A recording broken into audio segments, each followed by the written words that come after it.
Morning, everyone. Yep, mic's working. Great. What a great room. Thank you all for coming along. I know there's a lot of competition. I think just before we crack on with the panel, just want to say up front, I'm a massive fan of audio. I've worked in audio. I work for Spotify. But just like if my child was just a little bit poorly, I'd still want to get to the root of how we get that fixed. So today we've got a great sort of stretch of panellists. We won't go into all the introductions, but basically we've two amazing agency people, MGO, MD and Dentsu, AV planning and total overall media planning. So nice balanced view. We have James from Octave, so fully invested in audio, so I'll be careful what I say. And also Howard as well, who has a specialist full-service audio agency. So we should get a nice balanced view. So I think the title's interesting because I guess the first question, I'll start with you, Flora. I'm just going to come back a bit. You know, there's a suggestion maybe that there's a danger audio doesn't stay on the plan. So, you know, maybe we should start with that and start with, like, does audio have, is there a problem with audio? Is there anything that, you know, the industry, the channel should be looking at to kind of improve its position? So again, I'm going to caveat with audio's great. Love audio. Like audio. Or the Gen Z way of hot is now that. So yeah, right. Love audio. Don't ask me.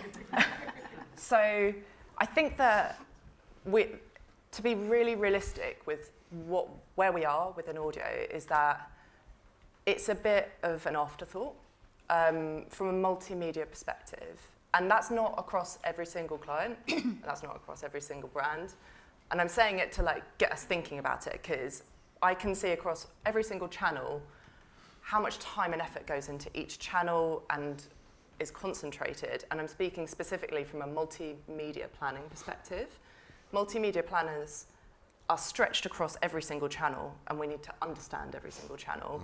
And it feels like, from what I'm seeing at least, audio is not getting the time and the thought I think it deserves. And I think that there are a couple of reasons for that.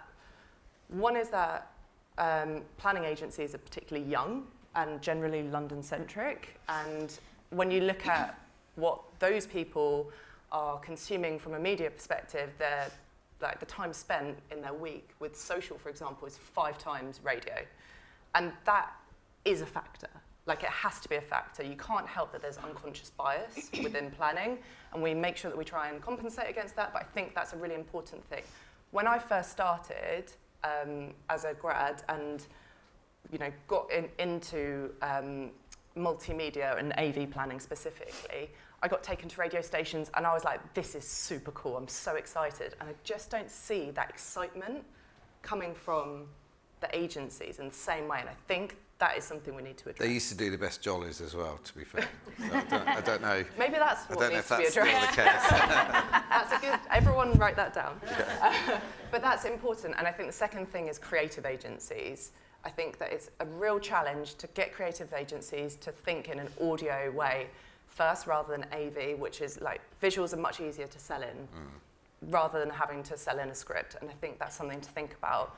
But these are challenges which can be overcome. It's just some like context, I guess. Yeah, it's interesting because even I've seen this trend now towards video podcasts. It's almost like, you know, years ago when I was at Spotify, we talked about audio being a break from the screens, and like we're all obsessed with our screens, and it gave us a nice. But now there's so many video podcasts. It's like we seem to get drawn back into no, we've got to look at something. But also Gen Z was, you know, the biggest adopters of podcasts. Totally. So, you know, I guess to some extent or another that is drawing that audience back in. It totally is. So I was looking at stats last night. It's like 3/4 of that young London-centric audience think of themselves as, first of all, like music lovers, which is like huge. And also they lean massively into podcasting. They're way over-indexed compared to the rest of the industry, or the rest of the UK, I should say. So like there's a huge potential, and I think podcasting is now the route for excitement for generally as an agency. But there's so much more which Yeah. audio offers, I think. And we're definitely going to come back to podcasting.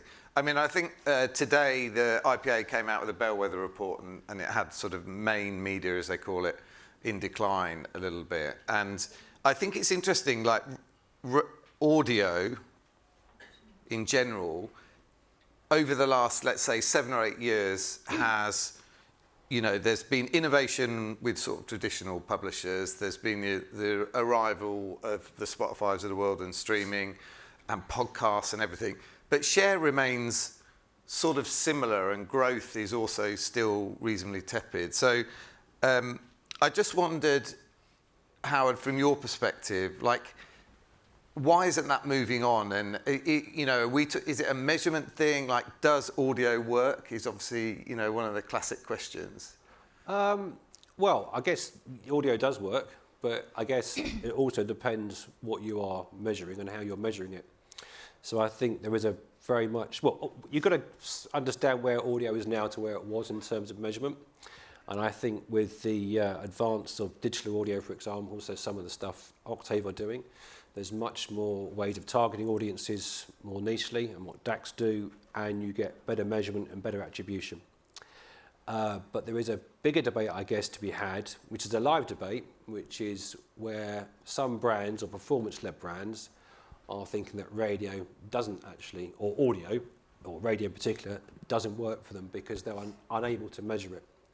And I think as a media planner or as an advertiser, you have to be sympathetic to how each audio media is used or listened to via the audience. So therefore you may be using research metrics or measurement metrics that are suitable for one media, doesn't necessarily mean they're suitable for all media. And radio, I guess, historically has had a challenge in terms of proving effectiveness because of the way people listen to the medium, engage with the medium, and therefore a lot of advertisers are looking for, we've put a spot out on the radio, we put a spot out on TV, it goes on the TV, it goes online, bang, the dashboard starts working and the phones start ringing and all that sort of thing. And I think maybe there has been, a move by advertisers to compare it to radio. And when the radio spot goes out, I might be driving, I might be doing something else or whatever. You tend to do it listen to it as a medium you're doing other things to. And I don't respond straight away, but I might have recognised the brand name or the message that the advertiser wants me to take. But I don't do it straight away, depending on what they actually want me to do. So I think, in some respects, and the industry knows about this debate, and it was raised last year about measurement, and what the audio industry is really good at, or particularly through Radio Centre, I see Mark Barber sitting there, is rising to these challenges because they know advertisers or brands or agencies have asked them, you need to give us more evidence that audio or radio works in these scenarios. And I know they've got a session coming up later talking about how radio is undervalued by performance brands in particular. But I think overall, it really depends how you're measuring it and what is your success and how you're using the different. But it sounds like there's a bit of education involved. There always is. Keeping that. Flora goes back. I mean, there's a lot of sample of one planning. I think that still goes on.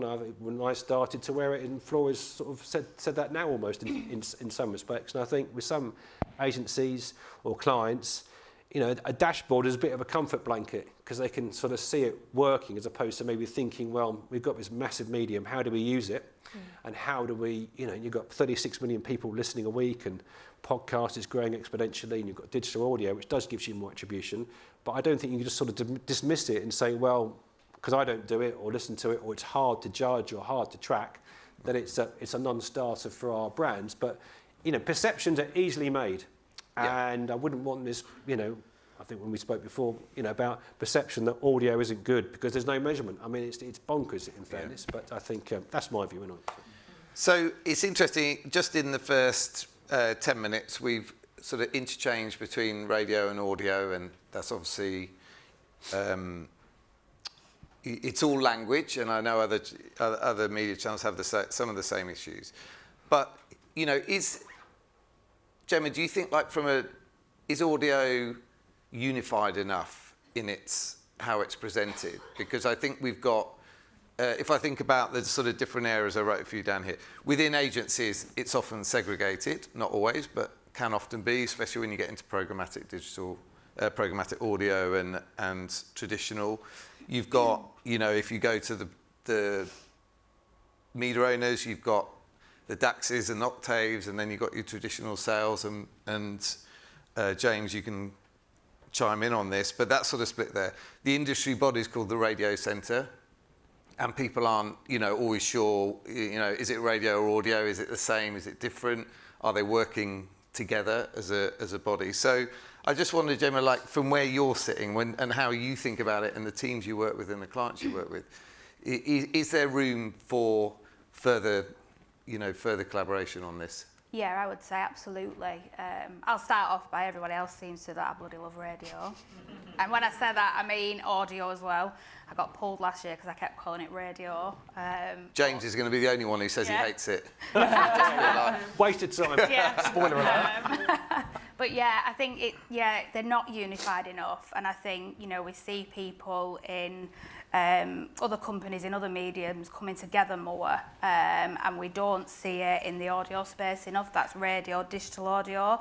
It's kind of, you know, I think the people who sell audio are some of the hardest working. They really sell it and really like work with you to sell stuff. But I think that they need to do it better together to kind of keep it on the plan and make sure that it's front of mind across the board. Even from an AV planning perspective, it's because TV is so expensive and there's so much that kind of goes into it, there's so much focus on it, and radio's kind of this add-on, and digital audio in that as well. And then it'll be the first to come off a plan, the last to go on, and it's kind of, we don't do enough to show how the mediums can work together better and complement each other. You know, the Radio Centre do loads of stuff about how it complements online and how it complements TV, but you never see enough being done collectively as an industry to really showcase that. So to do a study with the TV and an audio company at the same time to prove how effective it was and to kind of get people talking about it more. Howard, James, you're right in the middle of all of this and you're selling it every day. You're one of the hardest sellers, apparently. Not James, not James. No. He's rubbish. God, you all know me so well, thank you. But like, where's audio winning from your perspective? Because you're obviously, you know, out there day in, day out. What are you hearing from your clients and where are the real strengths of it coming through? Yeah, so I think it's a really interesting point. I think just to start, I do love audio. I've loved it for a long time now. I think it's really interesting to touch on kind of Howard's point and Flora, well, everyone's point really, when you're looking at an audio plan. Right, radio does a great job and always has done. The Radio Centre do a great job of banging the drum on how effective radio advertising is. When you look at audio advertising, specifically digital audio and what we're doing at Octave, it's adding that extra data element over it. It's adding the contextual targeting that we can offer. Octave was set up to not rob Peter to pay Paul. It was to grow the digital audio industry through taking other channels' budgets, essentially, to be candid. And now we're at a stage where some of our measurement tools that we can use, how digital audio stacks up in econometrics, that Flora will see a lot of, it's performing really, really well. It is an education piece. I mean, the team are out, very hard-working team, I add, day in, day out, constantly reviving digital audio, saying that, you know, we really can stack up against some of the big digital players. I spoke to someone I hear that in econometric modelling and stuff, radio comes up strongly every time. Yeah.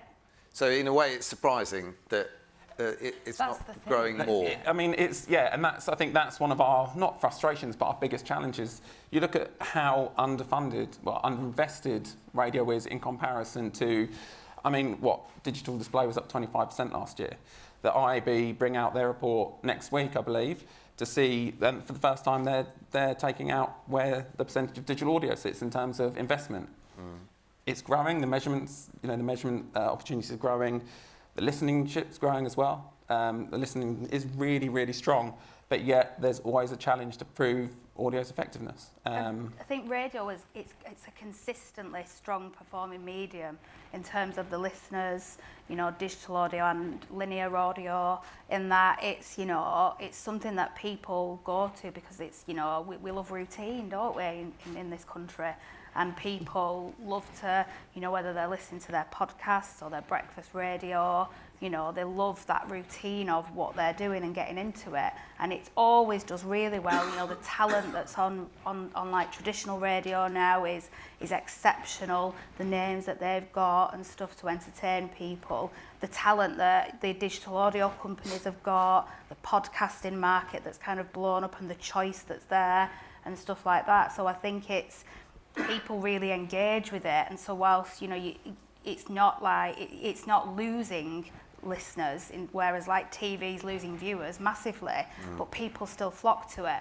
So if you've got a medium over here, it's got a lower cost per thousand entry point, and it's consistently delivering year after year after year in terms of that audience. It should be on that plan. In fact, it should have a bigger place on that plan.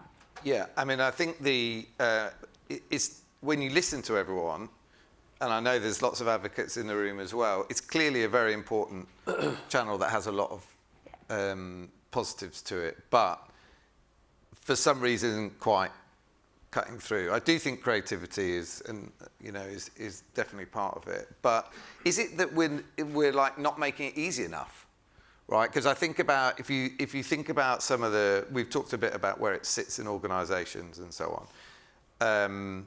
What about, you've got, and you mentioned whoever it was in the room from the radio centre. Should the radio centre be called audio centre for a start? Like, just obviously very basic. But within there, not all the players are playing, right? Spotify and the likes aren't necessarily playing nicely with the Bowers and the Daxes of the world. Radar is really propped up by more of your organisations, James, than anyone else. And even if we do a plug for Ad Wanted and Jet and MediaTel stuff, that's I don't think as buyers, there's a study that shows that in the US where there's no Jet equivalent, the audio is declining, whereas here it's holding up quite nicely. But then Spotify and some of those companies aren't sort of part of Jet, and they're not necessarily welcomed. So is all of that just making planning and buying audio too difficult? No.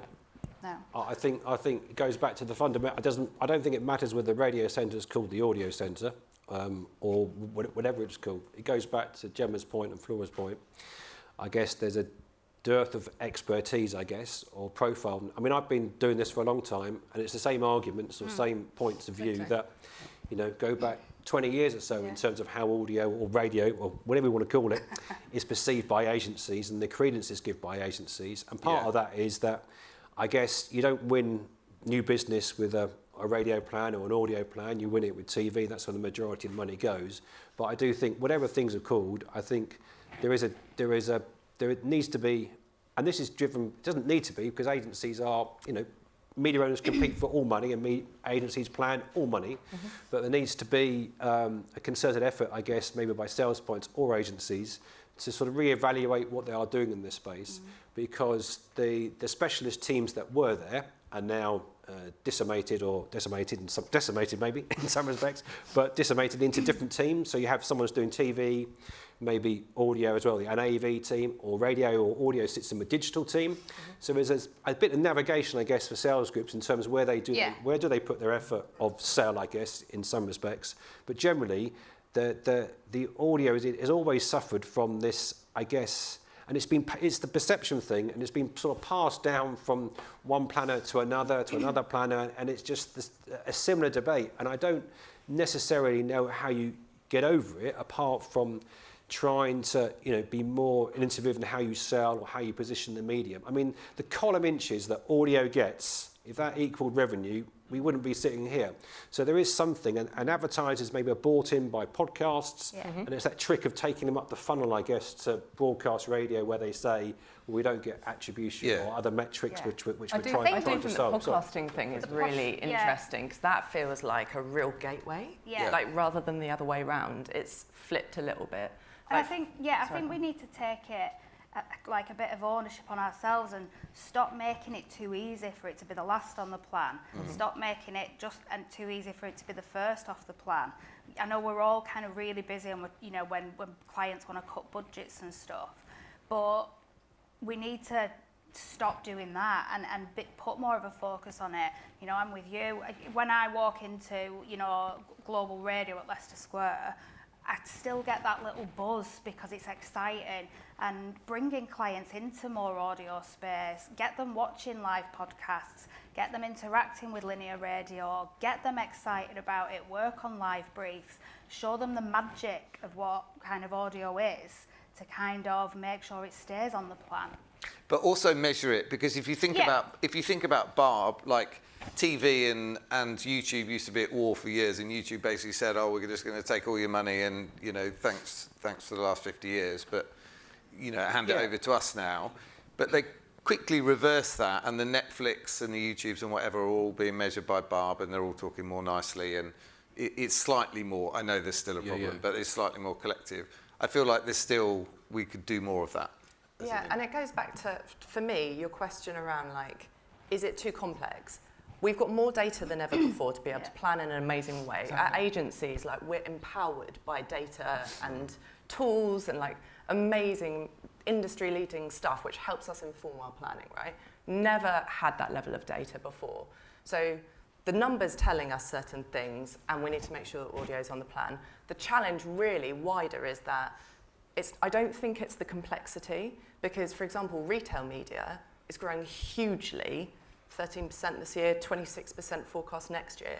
Like, that is massive, and it is, like, I've been working on retail recently. It is not a simple marketplace. No. It's way more complex than audio. And so I don't think that is the challenge. I think it's about saliency. And, like, if we think about marketing objectives and stuff, it's about being front of mind, being top of mind. Yeah, and it's about being, like, I think it's about people wanting to be seen to be doing something really innovative and sexy and programmatic, and the buzzword. I mean, programmatic to me is just eBay. Essentially, it's an eBay bidding thing. I know it's a lot more complex than that. If anyone wants me for a programmatic role, I'm here. But I think it's people wanting to be and have those buzzwords about them, and I think it's, if you go into a pitch with radio or audio, it's not seen as, it's not seen as this front of technology, cutting edge, but it does a really good job, and people forget that about it, that how good it is at connecting with that audience, which is what advertisers want. You want people to connect with your brand, and it resonate with them, and we don't put enough focus on that because that bit's not data driven. You want to say something, Jay? Yeah, I think it's, by the sounds of it, it's not like we've got a big job to do, so... It's a good job you're not lazy. No, I know. I think it's exactly like one of our main challenges is breaking that mould at a planning level. Breaking the habits of, not saying it happens, but cyclical plans. We know it works. Let's stick with that. It does happen. Sometimes, doesn't it? I think. But I think from our perspective, to be out in the market and showcasing what we can do with measurement. Today you'll hear from some really, really interesting companies, startups around AI. What opportunities does that bring? I know it's a buzzword at the minute, but if you're looking from an AI perspective, AI can help the creative process from proof of concept to a live showcase of what an audio ad would sound like in a case of minutes. That breaks down a lot of barriers to entry for people or clients who don't have an audio assets. I think from performance level as well, as Flora said, from an audio perspective, there's so much data that we can get back now from campaigns to prove effectiveness. We can do brand lift studies to prove the effectiveness of the digital audio. We can even measure how effective that copy was, with kind of real-time information. There's a wealth of data. I mean, the first. Are you able to combine your in some way the linear broadcast with the digital, or are they two separate? I mean, like, is there a way of? I mean, there is a lot of studies that show what's the tipping point. What I think you've done quite a lot. You can profile it. Yeah. Right? Yeah. You can X percentage profile of the budgets. overlap, but ultimately it's walled gardens. Yeah. Yeah, and I think for us, proving, again, I keep saying it, but we have to be out in the market evangelising, and a lot of people in this room do evangelise about audio. It's great, but the more people that we can get evangelising about audio, making it slightly more sexy and bringing it to planning teams that maybe spend more of their time on social is I didn't say that's the case, by the way, just to clarify. How much time of your team spend too late, on too late, it's TikTok out. I know, a day I can't for take it work? back now. But we've talked about sort of sexy, and the I guess the sexy version is podcasts in many cases, and a bit of a poster child for audio, particularly driven by, you know, I think streaming companies and obviously the sort of digital parts of the publisher industry. Are podcasts still, you're talking to clients all the time, are podcasts still, are they at the start, or are we past that, or it's a nice shiny object now and it's the future of our revenue, or are we, has it stabilised? Where are we at with podcasts? I mean, it's still a huge consideration, I would say, and like it is pretty front of mind for, it's doing a different job. And that's the key challenge, is that, like, from a partnerships perspective, people are like, oh, let's do a podcast. The podcast will do that. And the client goes, yep, that makes sense, I'm in. So a podcast is the idea, basically. The podcast is the idea, Yeah. and it's quite easy to sell in, especially when you reference some talent, and suddenly clients are like, that sounds like an excellent idea, I totally get how that's going to sound. Whereas, and it does something really different to what traditional audio, as in digital audio and traditional radio do. And I think that it's trying to bridge that gap, because I actually think that traditional radio does that amazingly. It's just that people don't think about it as much. Like, for example, I don't know whether you guys saw or heard, I should say, the Jordan North's like launch, and then the partnership with Greggs afterwards. I'm like, that is a brilliant reactive strategy, basically, from Greggs. They didn't plan it, for sure, they've just reacted. But Listen, Flora. utilising... One of ours, that. Loads of planning. Was there loads of planning? Tons. Yeah. But reactive planning is a real great opportunity for audio, because actually it gets a separate line within the budget across social generally, and sometimes programmatic, but it is generally multimedia, and that can be like £1 million across a year. And that's actually a real great opportunity for audio, I think. I also think that for podcast space, it's, you know, if you saw, talking of Jordan North and the Help I Sex My Boss My favourite podcast. I love it as well, like, love it. And the producer of that show, they did a listener competition to take people to Benidorm, and they took, like, you know, a podcast medium and turned it into a traditional kind of classic breakfast time, like, promotion where listeners got involved, and doing more in that space, because we see loads of stuff like that where you interact with listeners and it works really well. And I thought that was just a really clever way of kind of monetising. Yeah, it's interesting values. because in the creator space, you know, we talk about these creators who have got tens of millions of followers, they are seemingly making fortunes. If you offer them the chance to be on TV, they think that's the pinnacle of... Like, so, you know, we're all obsessing about social creators and TikTok and whatever, but if they have the chance to do a show on TV, they're like, fuck, yeah, I want to be on TV. So there's that sort of disconnect, and I think it's the same with podcasting. If it turns into becoming a DJ or a... You know, they would see that as a real positive. And I think we shouldn't forget, like, there's still the power of these channels, you know, in the marketplace. How are we doing for time? Okay, 1 minute 30. So, so just staying with the podcast theme for a moment and talking about, like, making audio easy to buy. What is the right approach? I'll start with you, Had. What is the right approach?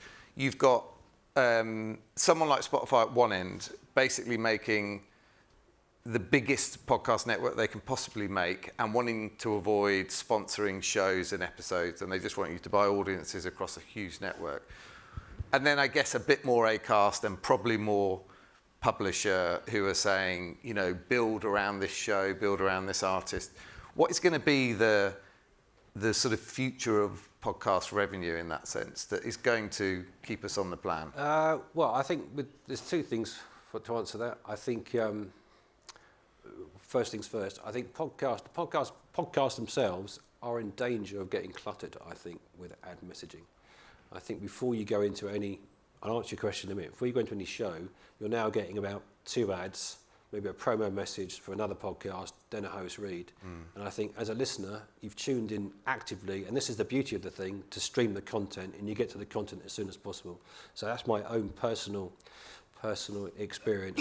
I find it a cluttered environment. But going back to your question, I think with podcast, it's a talk about work-intensive audio media, podcast is one of those. Podcasts are one of those. I think particularly around host reads, where you are selecting a number of shows, you have to approve scripts for those shows, and therefore that becomes work intensive for the media owner, but also the agency. I think with the large swathe of impact buys through airtime, I think that will become more automated. It is now more automated because you are reaching, it's an impression-led purchase, even though you can be quite targeted in terms of the genres you want to go into. But I think it's trying to automate as much as possible without getting away from the creativity of host read implementation. I think that's one of the biggest barriers, I still think. But the beauty of it is you're setting a platform, you're setting a media, you're setting an individual show, and I think we mustn't get away from the top shows are sold, but how you interact with those other smaller shows is still a massive debate, I think, for agencies, because there's a lot of work for an awful lot of money. Yeah. Okay, we do have to wrap up. One line: why should a client buy audio? Down the line. Because it delivers. Delivers. It's a hotbed of innovation. Hotbed of innovation. Because it's bloody brilliant. Bloody brilliant. Versatility of inventory and versatility of content. There you go. There's a sales deck for audio. So that's it. Thank you very much.